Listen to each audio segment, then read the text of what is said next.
Aquí da garmalleira é onde se colgaba el pote e se atizaba nel ar, que había rodeado de pedras alrededor para que non se quemar, non salisen para fora as brasas.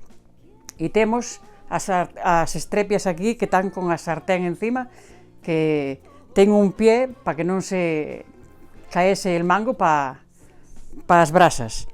E era onde se solía cocinar todo. El ama sentábase nestos tallolos para revolver el pote e atender as brasas para que tovese sempre lume a punto